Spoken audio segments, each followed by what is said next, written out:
베드로전서 2장 1절부터 10절입니다. 신약성경 378페이지 베드로전서 2장 1절로부터 10절입니다. 그러므로 모든 악독과 모든 기만과 외식과 시기와 모든 비방하는 말을 버리고 갓난 아기들같이 순전하고 신령한 젖을 사모하라.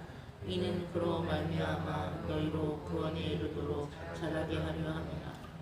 너희가 주의 인자하심을 맛보았으면 그리하라. 사람에게는 버림받아 되었으나 하나님께는 택하심을 입은 보배로운 산돌이신 예수께 나아가라. 너희도 산돌같이 신령한 집으로 세워지고 예수 그리스도로 말미암아 하나님이 기쁘게 받으실 신령한 제사로 드릴 거룩한 제사장이 될지니라. 성경에 기록되었으되 보라 내가 택한 보배로운 모토기표를 시온에 두노니 그를 믿는 자는 부끄러움을 당하지 아니하리라 하였으니 그러므로 믿는 너에게는 보배이나 믿지 아니하는 자에게는 건축자들이 버린 그 돌이 모퉁이의 머릿돌이 되고 또한 부딪히는 돌과 걸려 넘어지게 하는 아이가 되었다 하였느니라. 그들의 말씀을 순종하지 아니함으로 넘어지다니 이는 그들을 이렇게 정하시는 것이라. 그러나 너희는 택하신 족속이요 왕같은 제사장들이요 거룩한 나라요 그의 소유가 된 백성이니 이는 너희를 어두운 데서 불러내어 그의 기이한 빛에 들어가게 하신 이의 아름다운 덕을 선포하게 하려 하심이라. 너희가 전에는 백성이 아니더니 이제는 하나님의 백성이요 전에는 긍휼을 얻지 못하였더니 이제는 긍휼을 얻었나이다. 아멘. 베드로는 소아시아에 흩어져 있는 크리스찬들을 향해 고난을 잘 극복하고 이기라 라고 말씀하면서 이제 너희들이 그 자리에서 머무르지 말고 이제 계속해서 성숙하고 이제 그 자라가야 함을 이야기를 합니다. 그런데 이 장을 이렇게 보시면 재미있는 단어와 동사들이 반복됨을 볼 수 있어요. 1절에 보시면 저 끝에 버리고 있습니다. 버리고 무엇을 버리냐? 악독, 모든 기만, 외식. 악독은 그냥 악한 마음, 악한 의도 이렇게 보시면 되고 기만은 미끼예요. 미끼. 뭐냐? 악을 저지르도록 누구에게 미끼를 이렇게 탁 던져놓는 겁니다. 그러니까 나 혼자 악을 끝내지 않아요. 인간의 본성은. 내가 악을 저질렀으면 이 악에 누군가를 동참하게 하는 강력한 흡인력이 있어요. 그것을 의미하고요. 시기는 말 그대로 악한 열등감에서 나오는 마음 이제 이렇게 보시면 됩니다. 그리고 비방하는 말을 버리고 그러니까 인간 안에 전형적으로 나타나는 죄의 특징들을 이야기하고 있는 겁니다. 이 이제 단어가 사도들마다 조금씩 차이가 있지만 바로 이제 이런 것들이다 이렇게 보시면 돼요. 이것을 버리랍니다. 이것들을 버리고 2절에 보시면 사모하고 그래요. 사모한다라는 말을 대신에 이런 단어로 변환해도 충분히 이해가 가능할 것 같아요. 채우고 그죠? 말씀을 채우고 여기서 말하는 신령한 젖은 하나님의 말씀을 이야기합니다. 그러니까 구원에 이르도록 자라라. 그러니까 성숙하고 성장하는 방법은 요다라고 오늘 알려주고 있는 거죠. 버릴 건 버리고 채울 건 채워라 이렇게 말씀해요. 그런데 우리는 반대로 하지요. 말씀은 버리고 욕심은 채우고 이러면 자라지 않아요. 그러니까 하나님이 이제 우리에게 말씀하시죠. 하나님, 우리가 만약에 하나님 앞에 하나님 저 왜 이렇게 안 자랄까요? 뭐 그렇게 어렵지 않은 것 같아요. 버릴 건 버리지 않았기 때문에 그렇고 말씀을 채우지 않았기 때문에 그래요. 그런데 참 기묘한 게 뭐냐면 이렇게 말씀을 계속 채워가면 말씀 가운데 능력이 있어서 죄를 밀어내는 저항력들이 생기기 시작해요. 물론 순간마다 고비가 있지요. 왜 고비가 없겠습니까? 그런데 오늘 베드로는 이렇게 우리에게 권면합니다. 버릴 것 버리고 채울 것으로 채워라. 반대로 하지 마라. 이것이 구원에 이르도록 이렇게 해야 구원받는다라는 의미가 아니라 성숙하고 성장한다라고 이야기합니다.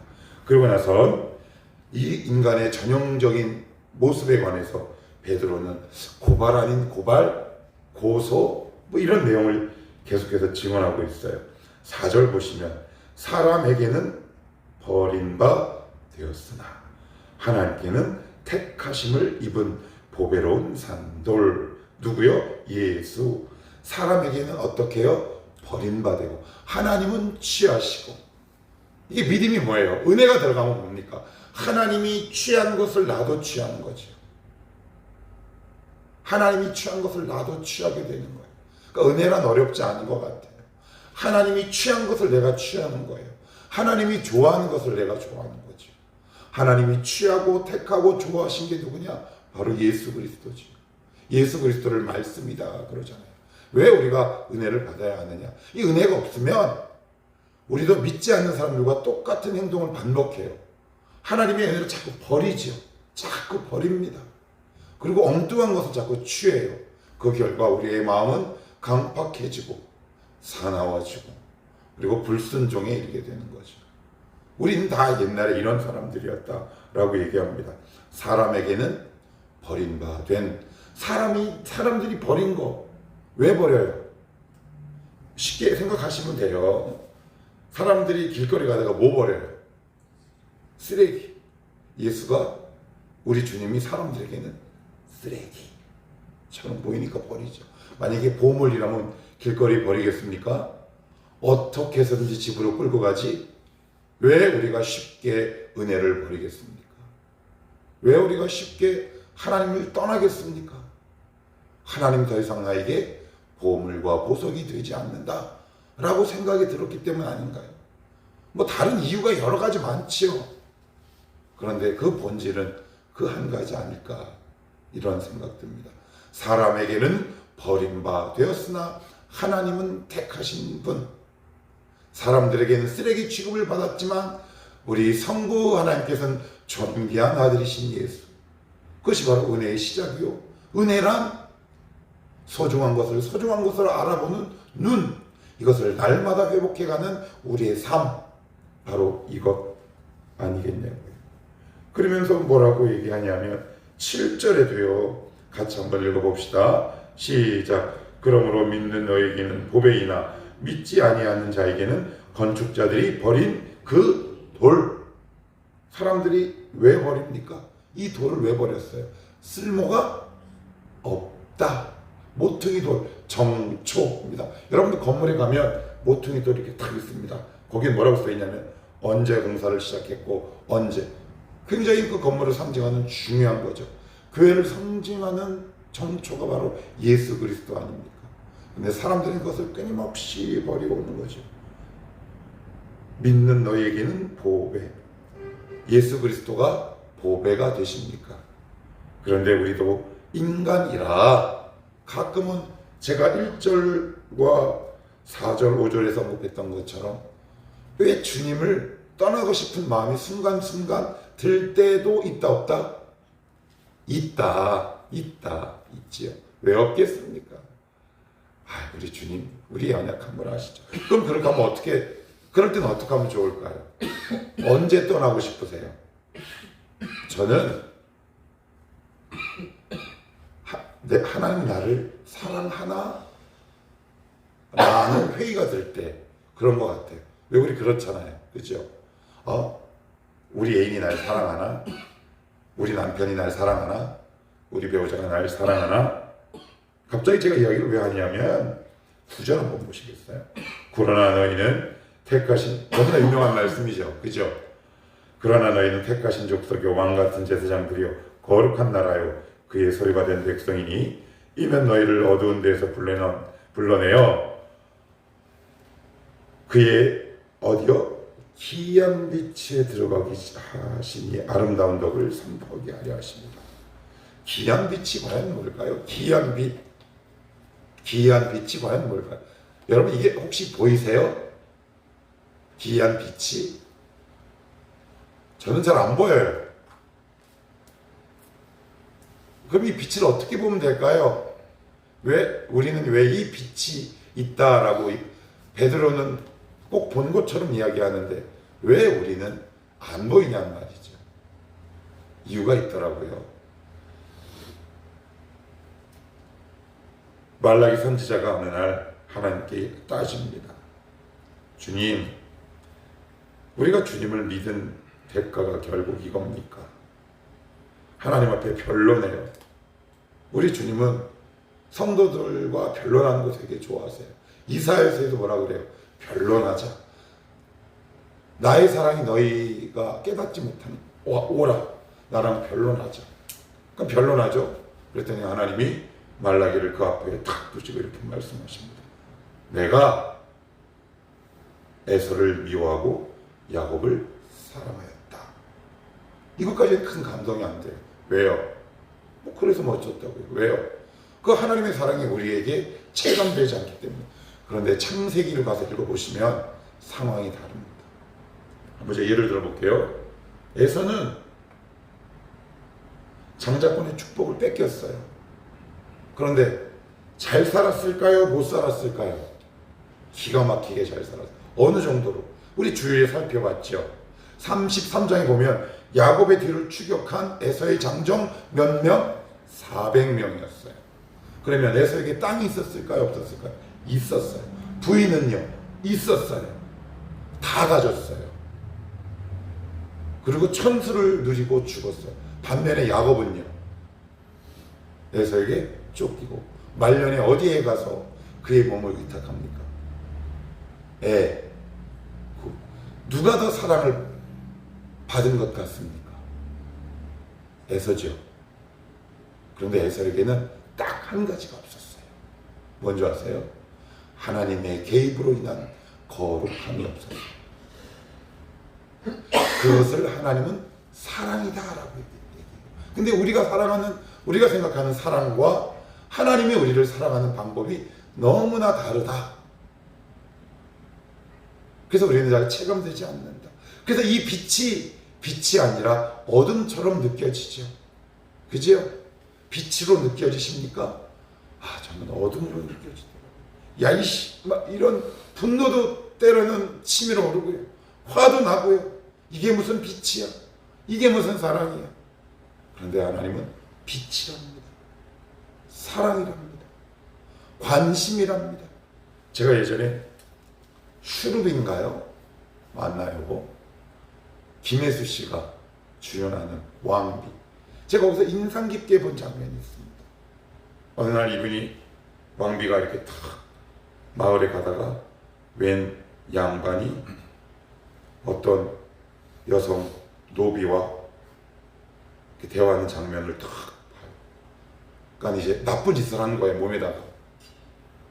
그랬더니 그 김혜수 씨가 탁 나타나가지고 왕비가 내 이놈! 막 야단을 칩니다. 그랬더니 그 여자가 김혜수의 치맛자를 잡고 그래요. 안 된대. 당신이 떠나가면 나는 더 곤란한 일을 겪는데. 그렇게 했죠. 그랬더니 그 다음에 김혜수가 하는 말이 있어요. 내가 이미 너의 인생에 개입을 하였다. 야, 그 말이 뭔가 뻥 하고 뚫리는 것 같더라고요. 하나님은 우리의 인생에 개입하셨어요. 그 개입은 거룩으로 나타납니다.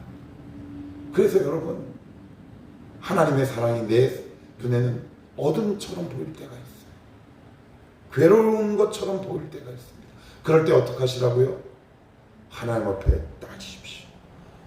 여러분, 시편에 보시면 자그마치 50편이 넘는 시가 탄원시입니다. 그게 무슨 얘기일까요? 하나님 앞에 저주를 쏟아내 부르는 거예요. 여러분, 위장된 축복보다 솔직한 저주의 시가 바로 탄원시라고요. 여러분, 납득이 안 되십니까? 하나님과 변론하십시오. 그럴 때 내 진짜 모습이 드러나고 거기에 내 진짜 신앙의 실력이 드러나고 은혜가 진짜 깊은 곳으로 들어오게 되어 있습니다. 예전에 이런 간증도 본 적이 있어요. 어떠한 유명한 여개구 우먼이 하나님 앞에 기도하는데 하나님이 이런 음성을 들려주셨답니다. 가증한 것. 하나님, 제가 왜 가증합니까? 네 안에 있는 그 분노와 나를 향한 원망과 사람들 향한 저주를 안고 어떻게 그 입에 축복을 이야기하느냐 이렇게 말씀하시더라고요. 뭐 아무튼 우리가 이미 그 귀한 빛에 들어왔답니다. 그런데 그 귀한 빛은 하나님의 사랑이고요. 하나님의 사랑은 우리를 향한 거룩함으로 나타납니다. 여러분, 에서가 귀한 빛에 들어온 자입니까? 아니면 야곱이 귀한 빛을 본 자입니까? 오늘 우리는 다 이 귀한 빛을 본 사람입니다. 어둠이 아닙니다. 그러니 우리의 흐트러진 마음과 신앙을 다시 한번 하나님 앞에 마음을 모으시고 이렇게 기도하십시오. 하나님, 이 귀한 빛을 보는 영적 안목이 열리게 하옵소서. 하나님이 나를 사랑하시는 그 사랑과 내가 사랑하는 그 사랑의 단어가 같게 하옵소서. 그래야 하나님과 동행할 거 아닙니까? 그 하나님의 사랑과 함께 걸어갈 것 아닙니까? 저와 여러분은 이 귀한 빛에 들어온 자들입니다. 그러면서 마지막으로 베드로가 이렇게 권면합니다. 10절 같이 볼까요? 시작. 너희가 전에는 백성이 아니더니 이제는 하나님의 백성이요 전에는 긍휼을 얻지 못하였더니 이제는 긍휼을 얻은 자니라. 그래요. 긍휼이란 단어, 사랑이란 단어 똑같은 거죠. 이미 얻었답니다. 얻을 것이오가 아니요. 하나님의 사랑의 방법과 내가 생각하는 하나님의 사랑의 방법이 참 다르다. 그래서 귀한 것이 눈에 잘 보이지 않지요. 그러니 우리 마음에는 어떤 생각이 들까요? 1절에 바로 기만, 외식, 시기, 비방하는 것들, 이런 것들이 우리의 신앙의 성숙을 막으니 이런 것들을 버리고 오직 너희의 심령을 말씀으로 채워가라. 우리가 이럴 때 자라가지 않겠습니까? 하나님은 우리의 인생에 개입하셨습니다. 한 번도 그 사랑의 손길을 멈춘 적이 없다라고 성경은 증언합니다. 오늘도 이 귀한 빛을 볼 줄 아는 지혜롭고 현명한 멋있는 성도의 삶이 되시기를 축복합니다.